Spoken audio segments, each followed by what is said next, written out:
السلام علیکم ناظرین، میں ہوں عرفان ہاشمی اور آپ کو پروگرام میں خوش آمدید کہتا ہوں۔ دسمبر کا اہم ترین ہفتہ شروع ہو چکا ہے۔ دو سابق وزیر اعظم کے کیسز کے انتہائی اہم فیصلے اس ہفتے میں آنے والے ہیں۔ آج سے پاکستان کی تاریخ کا اہم ترین سیاسی ہفتہ شروع ہو گیا۔ پاکستان کے عدالتی تاریخ کا ایک کافی اہم فیصلہ ہوگا جو اس ہفتے آئے گا، کیونکہ اس ہفتے میں پاکستان کے دو سابق وزیر اعظم عمران خان اور نواز شریف کے مستقبل کا فیصلہ ہونے جا رہا ہے۔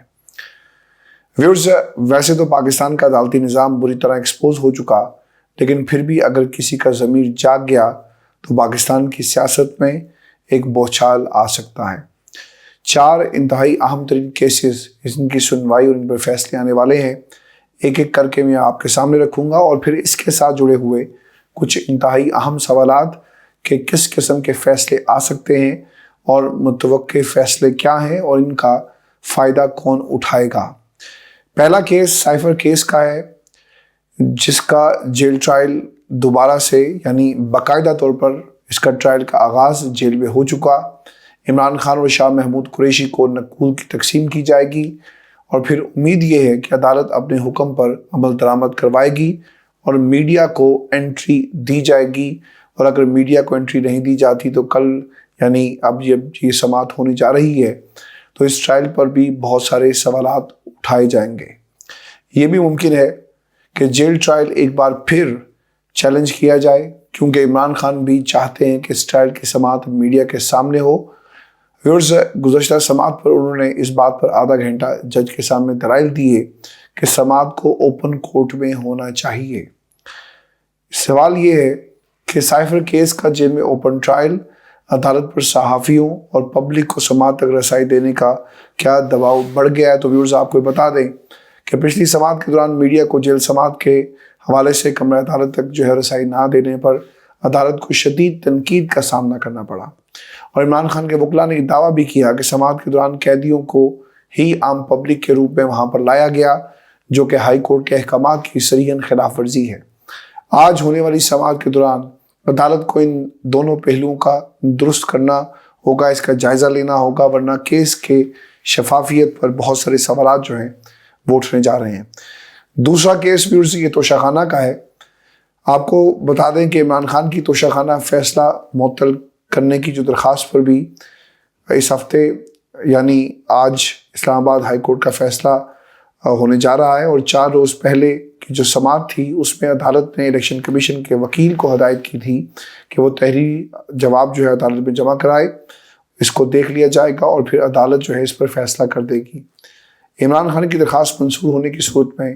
نااہلی ختم ہو جائے گی، جس کے آنے والی سیاست پر بہت ہی گہرے اثرات مرتب ہوں گے، کیونکہ 8 فروری سے پہلے کسی اور کیس کا ٹرائل مکمل کرنا انتہائی آسان نہیں ہوگا۔ نیب کیسز میں نیب نے 60 کے قریب گواہ پیش کرنے ہیں، جو سالوں کا کام ہے۔ سائفر کیس بھی شفافیت کا اندازہ وہ ہمیں ان کے پچھلے جتنے بھی کیسز تھے اس سے لگایا جا سکتا ہے،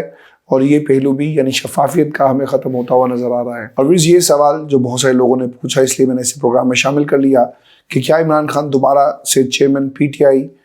ان کا انتخاب ہو سکتا ہے؟ تو ویورز، بالکل ہو سکتا ہے، اور سزا معطلی کی صورت میں کیا ہوگا؟ چیئرمین پی ٹی آئی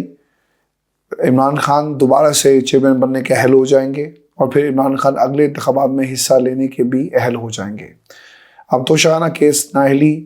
کیا معطل ہو سکتی ہے؟ تو اس کا جواب یہ ہے کہ بالکل ہو سکتی ہے، کیونکہ اس کیس کے اندر عمران خان کو جو سزا ہوئی وہ 3 سال کی ہے، اور عدالت پہلے ہی توشہ خانہ کیس میں معمولی سزا ہونے کے باعث عمران خان کی اپیل پر حتمی فیصلہ آنے تک اس کیس میں ضمانت وہ دے چکی ہے۔ جبکہ عدالت نے 3 سال کی سزا کو معطل کر کے ضمانت دے دی، تو پھر معطل کی جائے گی وہ سزا جس کے نتیجے میں ہونے والی نااہلی کو بھی بالآخر معطل کر دیا جائے گا۔ عمران خان کی نااہلی معطل کیا جانا بھی ان کو ضمانت دیے جانے کے بنیادی حق سے جڑا ہوا ہے۔ جب ایک حق مل گیا تو دوسرا بھی ان کو دینا پاکستان کی جوڈیشری کی یہ ذمہ داری ہے، اور آئین کا تقاضا یہی کہتا ہے کہ انہیں ضمانت بھی دی جائے۔ توشہ خانہ کیس ٹرائل میں موجود جو قانونی بہت سارے حکم ہیں،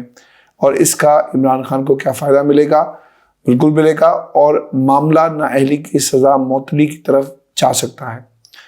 ویورز، یہ سوال کہ جسٹس عامر فاروق کیا پھر دوبارہ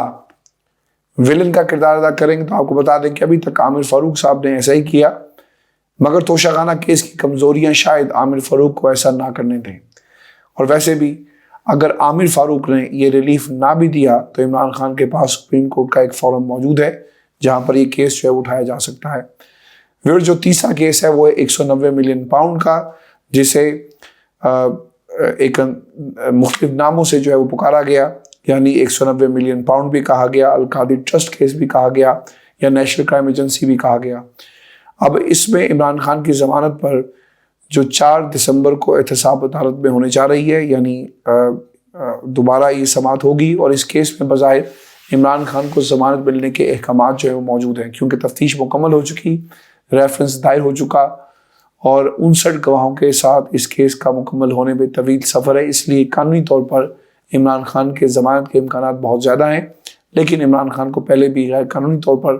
جیل کے اندر رکھا گیا اور ابھی بھی یقیناً انہیں جیل کے اندر ہی رکھا جائے گا۔ یہ سوال کہ 190 بلین پاؤنڈ کیس میں بھی عمران خان کو ضمانت کی آس ہے اور ڈبل ریلیف کا چانس موجود ہے، تو ویورز آپ کو بتا دیں کہ توشہ خانہ کیس میں سزا معطلی کے ساتھ ساتھ 190 بلین پاؤنڈ کیس میں ضمانت کا بھی چانس قانونی طور پر موجود ہے۔ اگر نواز شریف کو ایون فیلڈ اور العزیزیہ اسٹیل مل ریفرنسز میں ڈبل ریلیف یعنی اسلام آباد ہائی کورٹ سے مل جاتا ہے تو عمران خان کو کیوں نہیں، اگرچہ حالات اس وقت عمران خان کے لیے سازگار موافق اور ان کا ساتھ نہیں دے رہے،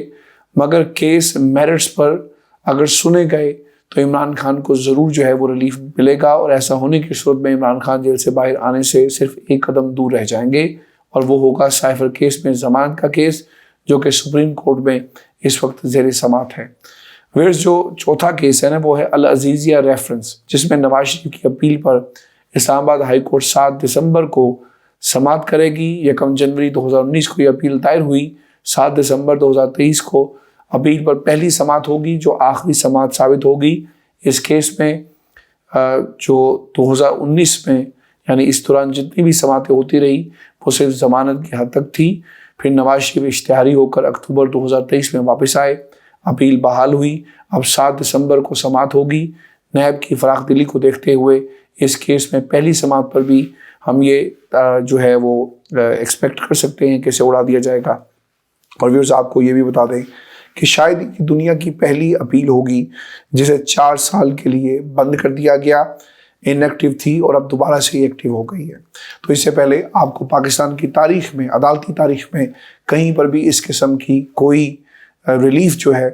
وہ کوئی شخصیت آپ کو دیتی ہوئی نظر نہیں آئے گی، جس طرح کا ریلیف جو ہے وہ عمران خان صاحب کے ایک مخالف یعنی نواز شریف کو یہ دیا گیا۔ ویورز، آپ کو یہ بھی بتا دیں کہ مولانا صاحب جو ہے نا، انہوں نے اب ایک خواب دیکھا ہے، اور اس خواب کی تعبیر وہ یہ سمجھتے ہیں کہ اگلی حکومت میں ان کو صدر پاکستان بنایا جائے گا۔ پہلے عطا تارڑ نے کہا کہ ہماری اوپر بات ہو گئی ہے، وزیر اعظم جاتی عمرہ سے ہی ہوگا۔ اب حافظ حمداللہ صاحب جو پی ڈی ایم کے ترجمان بھی ہیں، ان کا بیان سامنے آیا، وہ کہتے ہیں کہ آئندہ الیکشن میں اکثریت پیپلز پارٹی کی ہو یا نون لیگ کی، پاکستان کے صدر صرف اور صرف مولانا فضل الرحمان بنیں گے۔ اب یہ سوال کہ کیا مولانا کی بھی اوپر بات ہو گئی؟ بظاہر مولانا جس حد تک کانفیڈنٹ نظر آ رہے ہیں، اس سے یہ لگ رہا ہے کہ مولانا کی اوپر بات ہو گئی ہے۔ اوپر بات ہو گئی اس لیے انہوں نے لوگوں سے ووٹ مانگنا گوارا ہی نہیں کیا۔ مولانا اسٹیبلشمنٹ پر تنقید کر رہے تھے، پھر ان کا رابطہ نواز شریف سے کرایا گیا، دونوں کے درمیان خوشگوار ملاقات ہوئی، اور اس کے بعد سے مولانا آپ کو بہت زیادہ خوش نظر آئیں گے۔ ویورز، مولانا سے اس سے پہلے پی ڈی ایم حکومت میں صدر بنائے جانے کے وعدے کیے گئے تھے، لیکن اسمبلی میں اکثریت نہیں تھی، پاکستان تحریک انصاف نے استعفے دے دیے، اس لیے ان کے بیٹے اسد محمود کو مواصلات کی وزارت جو ہے وہ دی گئی، اور مولانا اس سے خوش ہو گئے، لیکن جو ان سے صدر بنانے کا وعدہ کیا گیا تھا اب لگ رہا ہے کہ وہ آنے والے الیکشن میں شاید پورا ہو جائے۔ فضل الرحمان صاحب صدر پاکستان اگر بنے تو یقیناً یہ پاکستان کی قوم کے لیے ایک بہت بڑا امتحان ہوگا، اور کیا پاکستان کی قوم چاہتی ہے کہ فضل الرحمان صاحب کو ملک کا صدر بنایا جائے؟ اس پر آپ نے ضرور کمنٹ کرنا ہے، کیونکہ حافظ حمداللہ صاحب نے تو خیر اپنی ایک خواہش کا اظہار جو ہے وہ کر دیا، ان کی طرف سے ہو گیا ہے۔ اب مولانا فضل الرحمان نے صدر پاکستان بننے کی کیا ڈیل کر لی ہے؟ آپ کو بتا دیں کہ حافظ حمداللہ کے بیان سے یہ لگتا ہے مولانا دونوں طرف کھیل رہے ہیں، نواز شریف کے ساتھ بھی سیٹنگ کی ہوئی ہے اور آصف علی زرداری کو بھی وہ دانہ اکثر ڈالتے ہوئے آپ کو نظر آئیں گے۔ زیادہ امکانات اس بات کے ہیں کہ نواز شریف نے مولانا کے آگے صدر بننے کی جو ایک امید جگائی ہے، کیا یہ مولانا صاحب اس کو قبول کریں گے؟ زرداری یا مولانا صدر کون بنے گا؟ بہت ساری کیا سرائیاں نواز شریف یا شہباز شریف کے وزیر اعظم بننے کی صورت میں صدر آصف زرداری ہوں گے، اور ایسی صورت میں مولانا صاحب جو ہیں انہیں دوبارہ سے کمپرومائز جو کرنا پڑے گا، چونکہ مولانا فضل الرحمان کی جو نظریں لگی ہوئی ہیں نا وہ ایوان صدر پر جڑی ہوئی ہیں۔ لیکن ویورز، فضل الرحمان کا کیا ریٹ لگے گا مارکیٹ میں اور سوداگر کس قسم کا انہیں ریلیف دیں گے؟ میرا خیال ہے کہ اس کے لیے ہمیں شاید تھوڑا سا انتظار کرنا پڑے، اور جس کو بھی جے یو آئی کی سپورٹ ہوگی آپ کو یہ یاد رکھنا ہے وہ پہلے صدارت دینے کی ڈیل آخر اس کو پائے تکمیل تک پہنچائیں گے۔ اور مولانا کا دونوں جماعتوں کے لیے یہی پیغام ہے کہ اگر آپ نے ہمارے ساتھ الائنس کرنا ہے اور آپ چاہتے ہیں کہ ہمارے قیمتی ووٹ آپ کو ملے تو پھر بھائی صدارت جو ہے وہ آپ کو ہمیں ہی دینا پڑے گی۔ اب ویورز، یہ سوال کہ مولانا کی ڈیمانڈ کیا نواز شریف کے لیے درصد بن جائے گی؟ جب نون لیگ کی حکومت بنی ہے صدر کا عہدہ اس لیے اپنے پاس رکھا ہے، اور مولانا کی ڈیمانڈ کے بعد نواز شریف کو اب اس بارے میں سوچنا ہوگا کہ ہم نے آگے کرنا کیا ہے۔ ویورز، آپ کو یہ بھی خبر دے دیں کہ پرویز خٹک صاحب نا، یہ تو خیر صدر کھیل کے تھے، پرویز خٹک صاحب کا شمار ان لوگوں میں ہوتا ہے جنہیں شاید اپنی غلطی کا ایک دم سے احساس ہو گیا ہے اور اب اس کے اوپر وہ پشیمان بھی ہے، پریشان بھی ہے۔ پرویز خٹک صاحب آج کل بہت سارے ورکرز کنونشنز کر رہے ہیں جہاں پہ اسٹیٹ کا پورا عملہ، سیکیورٹی اہلکار ان کو دیے جاتے ہیں اور ان کے بیانات کو آگے بڑھایا جاتا ہے۔ ان کی گفتگو اسٹیٹمنٹ کی شکل میں جو میڈیا ہاؤسز کو ریلیز ہوتی ہے اس کے اندر سے لیڈز بنا کر لگائی جاتی ہیں۔ پہلے ان کا بیان آیا کہ انہیں وزیر اعظم بنانے کی آفر جنرل باجوہ نے کی، اس کے بعد وہ کہتے ہیں کہ اب میں وزیر اعلیٰ کے پی کے بنوں گا۔ ہو سکتا ہے کہ اب انہیں نفسیاتی مسائل بھی ساتھ اس کے شروع ہو چکے ہیں، چونکہ ان کا تازہ بیان کسی طرح بھی درست نہیں ہے۔ ویورز، پاکستان تحریک انصاف کا منشور جھوٹ پر مبنی تھا، وہ فرعون ہے اور میں بس ایک فرعونیت جو ہے اس ملک کے اندر سے ختم کروں گا۔ یہ ہم نے وہ بیانات تھے جو پرویز خٹک صاحب کی طرف سے سنے عمران خان کے لیے۔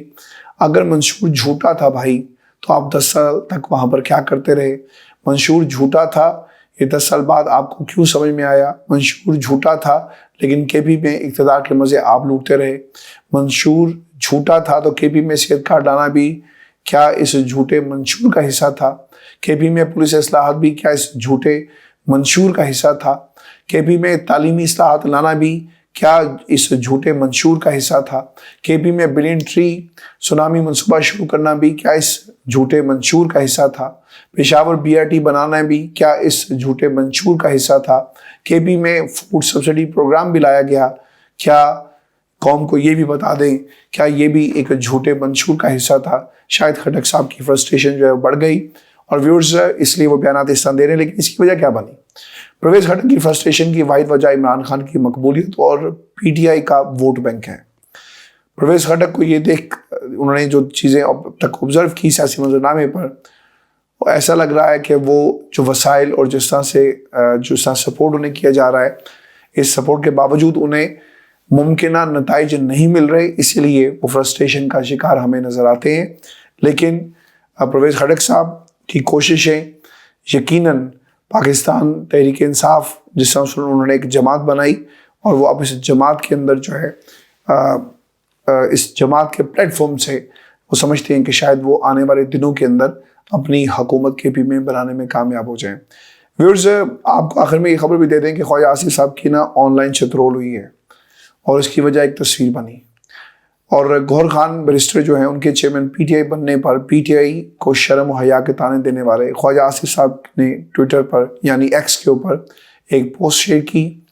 اور خواجہ صاحب کو گوہر خان پر ٹویٹ کرنا ایک بہت مہنگا پڑ گیا۔ پی ٹی آئی کو زرداری کا تراشا ہوا ہیرا پارٹی چیئرمین کے طور پر منتخب کرنے کا طعنہ دینے والے خواجہ آصف بھول گئے کہ 1990 میں رانا ثناء اللہ نے پیپلز پارٹی اور خود نواز شریف نے 1985 کا انتخاب سائیکل کے نشان پر لڑا تھا۔ خواجہ آصف ان الیکٹیبلز کے بارے میں کیا کہیں گے جن کا نون لیگ PTI اور دیگر جماعتوں سے توڑ کر